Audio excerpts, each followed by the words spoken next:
নমস্কার, কেমন আছেন সবাই? কৌতুকী পারমিতা আবারও আপনাদের স্বাগত জানাই।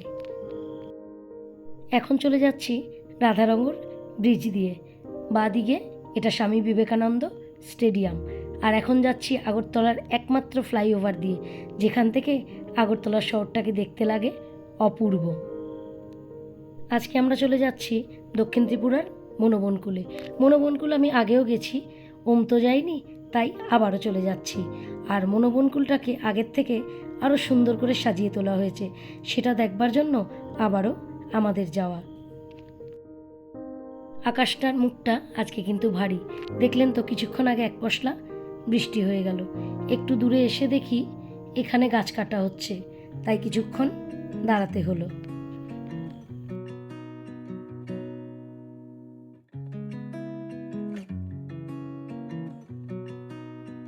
প্রথমে চলে যাওয়ার কথা বললেও তারপর আমাদের হাত দেখিয়ে দাঁড় করিয়ে দিলেন।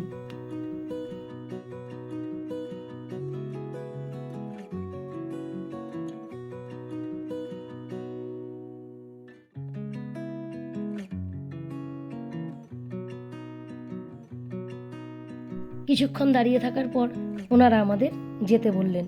ওনারা মনে হয় বন দপ্তরের কর্মী। আর এদিকটা যতবারই আসি না, ততবারই নতুন রূপে দেখি। এত সুন্দর, চারিদিকে সবুজ আর সবুজ, আর শাল সেগুনের মেলা।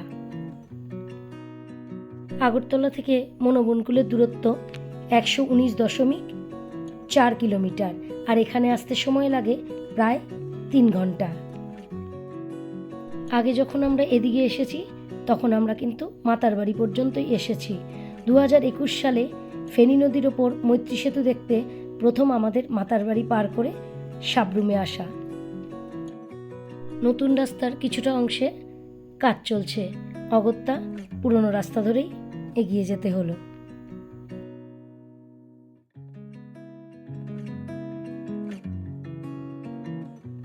ওই যে দেখুন, কাজ চলছে। কথায় আছে না, ওল্ড অলওয়েজ গোল্ড। পুরনো রাস্তাটা যদি বন্ধ থাকতো তাহলে কিন্তু আজকে ফিরে যেতে হতো। পুরনো রাস্তাটা খোলা আছে বলেই আজকে কিন্তু আসতে পারলাম। ওই যে দেখুন, আকাশের মুখ ভার বললাম যে বৃষ্টিও নেমে পড়েছে।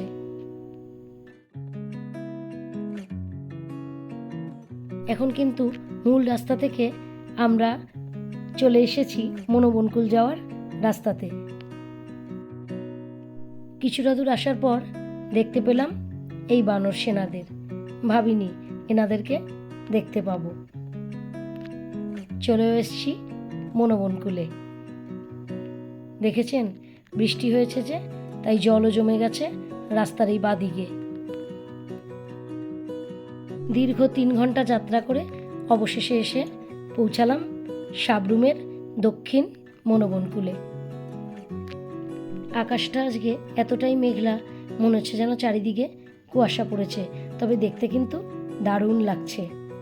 আর এগুলো সব ধান গাছের চারা। এই অসাধারণ প্রাকৃতিক সৌন্দর্যই কিন্তু মনোবনকুলকে সবার কাছে আরও মোহময়ী করে তুলেছে। চারিদিকে সবুজের সমারোহ, মাঝখানে রাস্তা, আর রাস্তার দুপাশে পাম গাছের সারি। দেখুন, ওমকে নেমেই ফটো তুলতে শুরু করেছে। ও তো প্রথম এসছে, ওর খুবই ভালো লাগছে।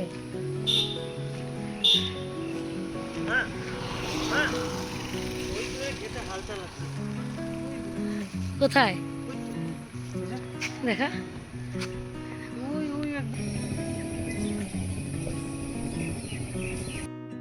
এই যে এখান থেকেই জল নিয়ে কৃষিকাজ করা হয়। সামনেই দেখা হয়ে গেল কৃষিকাজ করা এক কাকার সঙ্গে। আপনারা সব সমাজের সর্বশ্রেষ্ঠ মানুষ। সমাজের সব স্তরের মানুষই শ্রেষ্ঠ, তবে ওনাদের সর্বশ্রেষ্ঠ বলার কারণ হলো আমাদের এই শরীরটা তো খাদ্য ছাড়া চলবে না, আর ওনারা কিন্তু সেটাই আমাদের যোগান দিয়ে থাকেন। বাহ, কি সুন্দর করে লেখা। আমরা যখন আগে এসেছিলাম তখন কিন্তু এই লেখাটা ছিল না, তাই চটপট দাঁড়িয়ে এর পাশে ফটোও তুলে নিলাম। আর এই যে রং করা সব পাম গাছগুলো, এটা কিন্তু তখনও ছিল না। এগুলো সব নতুন করে করা হয়েছে। আর এই পাম গাছগুলো, এগুলো হলো শ্যাম্পেন পাম। হরেক ধরনের খাবারের স্টলও দেখতে পেলাম। এখানে এখন পর্যটকের বেশ আগমন। আমরাও কিন্তু বসে ফটো তুলে নিলাম। এখন আমরা চলে যাব বুদ্ধ প্যাগোডা দেখতে। দূর থেকেই দেখতে পাচ্ছি জায়গাটাকে নতুন রূপ দেওয়া হয়েছে। দেয়ালে দেখেছেন কি সুন্দর লিখে রেখেছে, জল বাঁচাতে, কারণ জলই জীবন।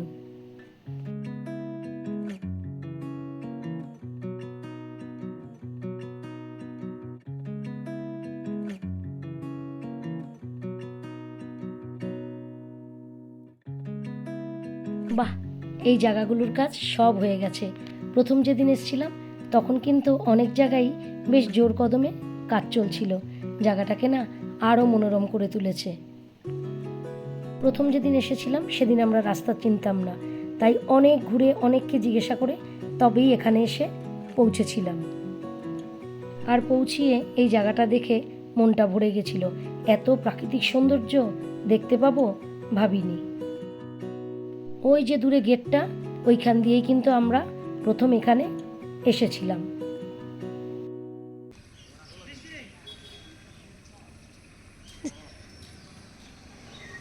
এক্ষুনি বৃষ্টি ছিল, এক্ষুনি বৃষ্টি নেই। আয়, পেছনের দিকে সিনারিটা আরো সুন্দর, আয় দেখতে পাবি। বাহ, এই মূর্তিটাও পুরো তৈরি হয়ে গেছে।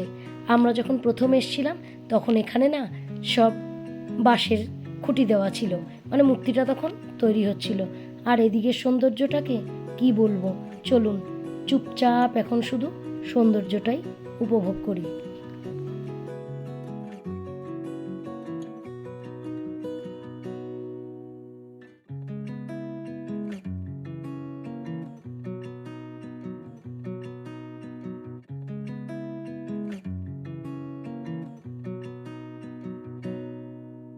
তখনও কিন্তু এই ফুল গাছটা ছিল, আর এই ঝাউ গাছটাও ছিল, মানে ফুলের বাগান, ঝাউ গাছ এগুলো সবই ছিল। তবে এবার যেটা সবচেয়ে বেশি চোখে পড়ল, এই মূর্তিগুলো নতুনভাবে তৈরি করা হচ্ছে।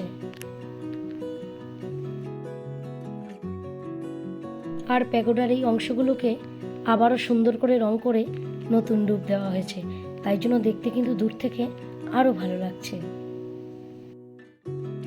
সব কিছুকেই নতুন রূপ দেওয়া হয়েছে।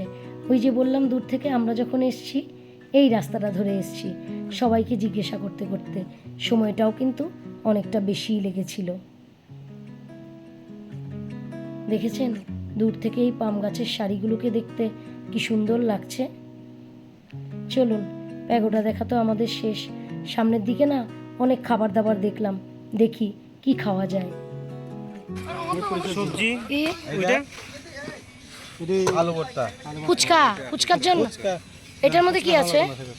এর মধ্যে সবজি, ঘুগনি।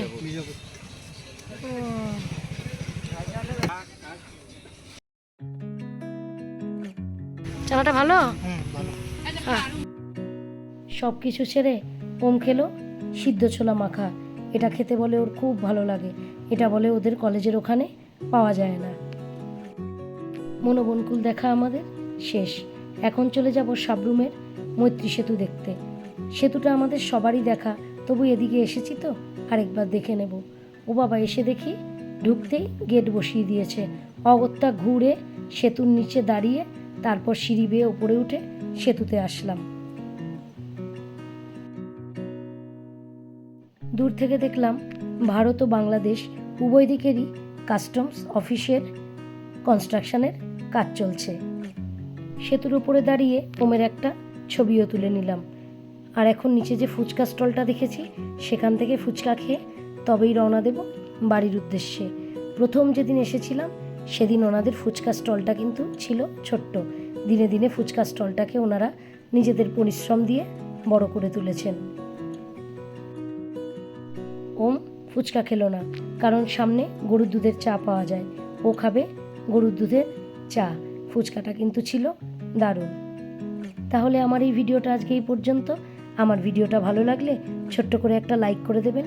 ভালো থাকবেন, সুস্থ থাকবেন, আনন্দে থাকবেন। দেখা হবে আবার।